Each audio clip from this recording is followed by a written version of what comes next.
Hey there, Internet. So, let's talk about this judge who, as far as I'm concerned, is corrupt and acting in a very partisan manner. And his disbanding of of wanting to disband Trump's business or dissolve Trump's businesses, and values Mar-a-Lago at $18 million, which is completely ridiculous. That's more divorced from reality, even more so when you realize how he's basing that and how Zillow is basing some of their stuff. So everything we linked in the description below, starting with a direct link to the tax page for Trump's for the Mar-a-Lago property, a page that talks about how we determine the value of your property, and then with some frequently asked questions, an article from Forbes talking about what's the value of Mar-a-Lago, which even suggests as much as $500 million there, and then this New York Post article, which we'll visit a bit. But I got to thinking when I was talking to my wife hearing about this, and of course this judge is sanctioning his attorneys for trying to bring up arguments that, quote, that have supposedly been brought up before and rejected. And that to me seems very much geared toward, we're going to go after anybody that even represents him, trying to imply that he shouldn't even have legal representation, be allowed to make his argument. This judge has banged a gavel and said, here's what I say.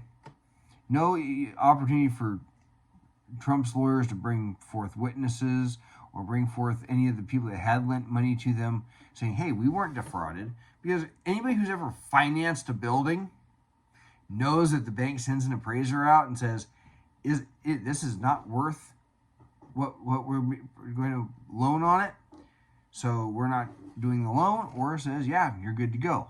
I had to do it when I bought my house. They did that when any other time, every other time. So, that's the first thing. The second thing is when you go into the into the Mar-a-Lago page here, you're looking at this and you're going, why is, when I look at the 10-year, after 2016, it doesn't even break down land value improvements. But you almost always see that the assessed value is lower than the assessments, or very close to it, or no more than it.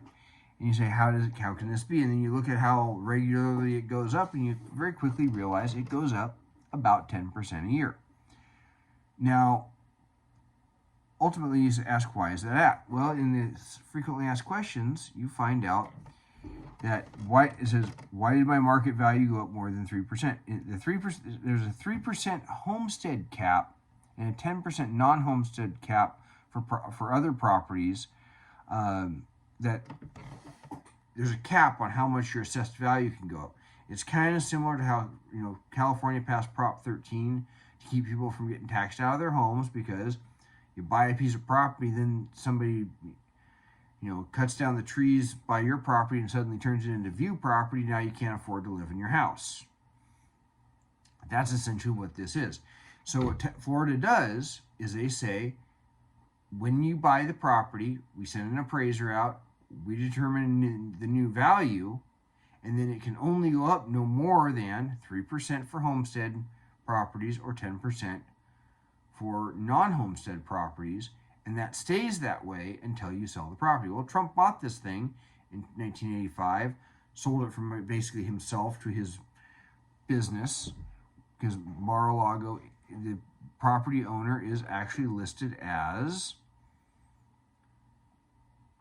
right here, owners, Mar-a-Lago Club, Inc. It does not say Donald Trump on it. And some of the other properties adjacent to it that we'll talk about here that are obviously lesser properties but supposedly worth more are actually owned by the Trumps as well, in some way, shape, or form.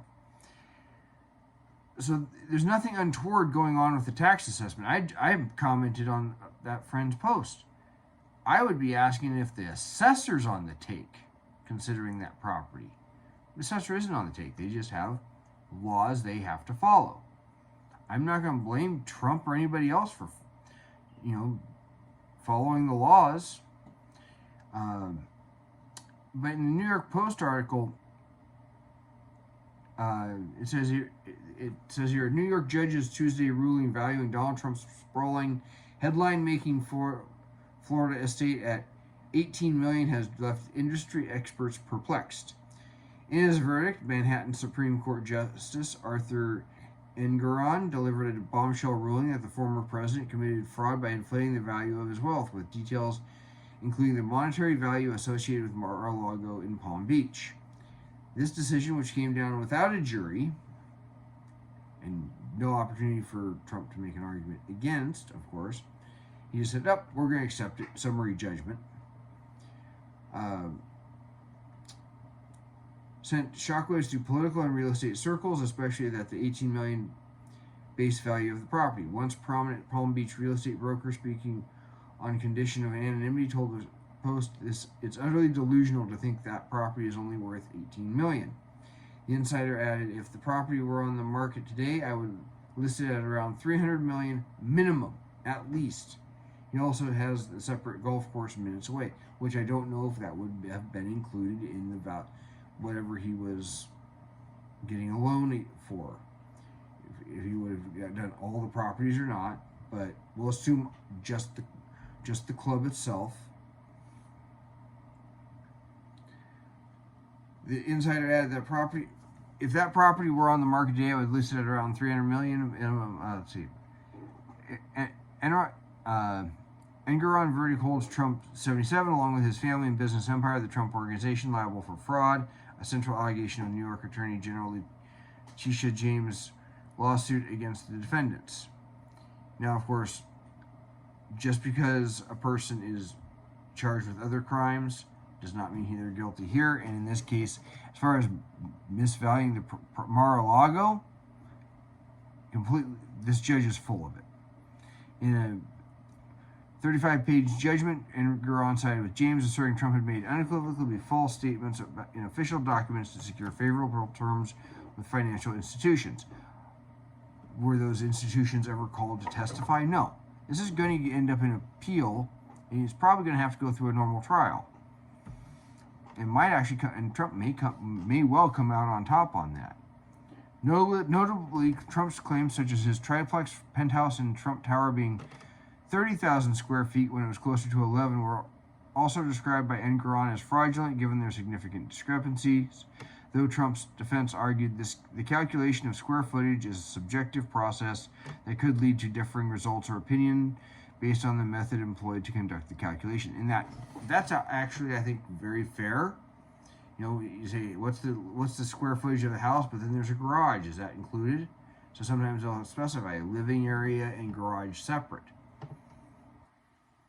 However, the ruling raised eyebrows when Engoron, a Democrat who ran unopposed in the general election on November 3, 2015, there's a sign right there that he might be a bit partisan, evaluated the worth of Trump's prize Mar-a-Lago Club Resort at $18 million, ruling that the property was inflated by 2,300%.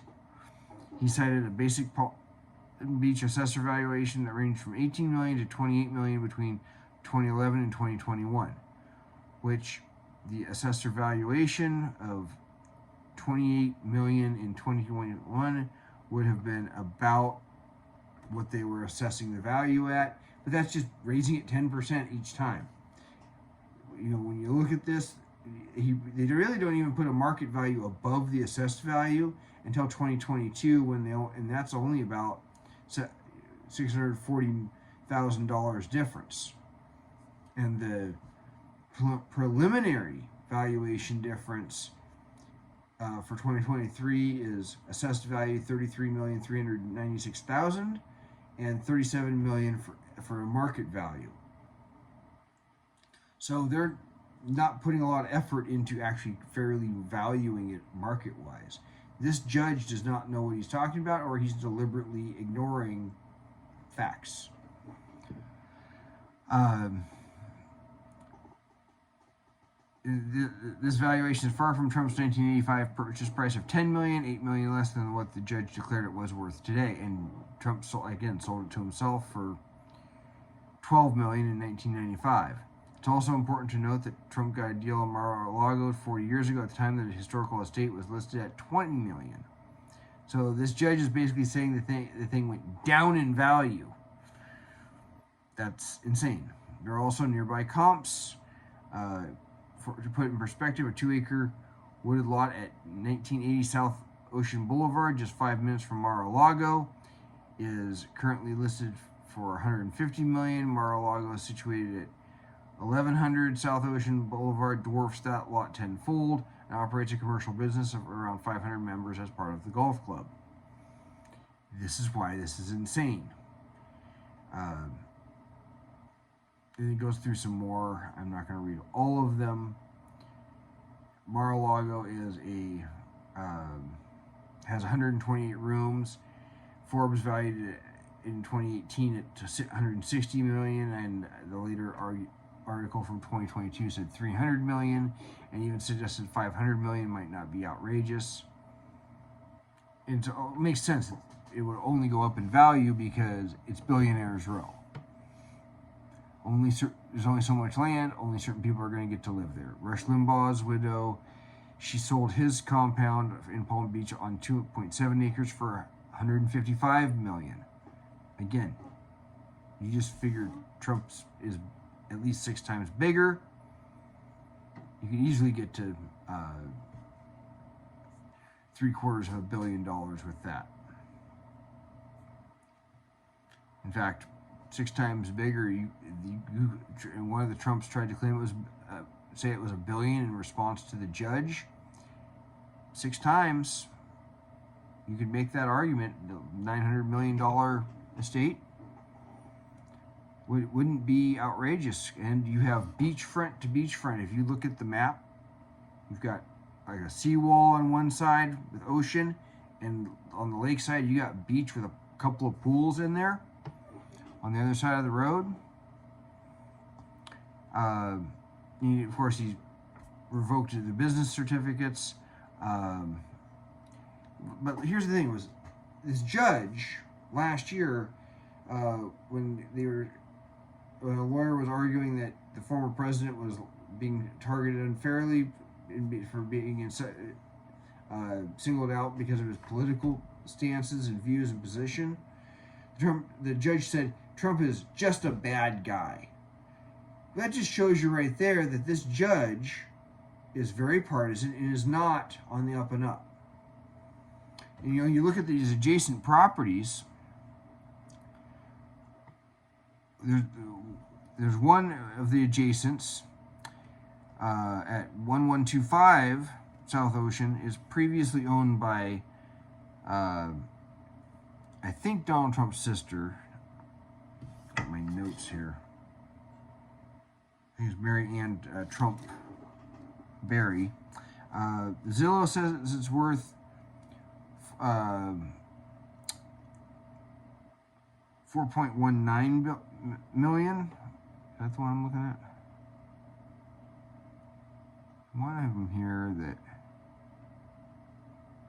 said for I wrote down 42.6. So maybe I wrote the wrong amount. And then there's another. Of course, I did this a couple days ago. And then you got another right next door to Trump's to Mar-a-Lago, listed in my notes. I wrote, and I think it's maybe Zillow made some adjustments since last week or over the weekend. It lists at $29.8 million on Zillow with a market value of $19 million, almost $20 million according to the website. But it's a substantially smaller property. And then the one next to that is also owned by the Trumps via one of their businesses. In fact, these second two are via their businesses. It's only on, it's an even smaller property, much lesser building, and it lists on Zillow for a little over $9 million. This whole thing is insane. The adjacent properties, you're not going to have a smaller property be worth more than what Mar-a-Lago is. And you can go through on Zillow if you just type it in. You'll find it is this valuation is insane. And when you look at the reality of property taxes in Florida, it's the assessed value is going to be, after enough years, completely divorced from reality. And this judge apparently didn't care.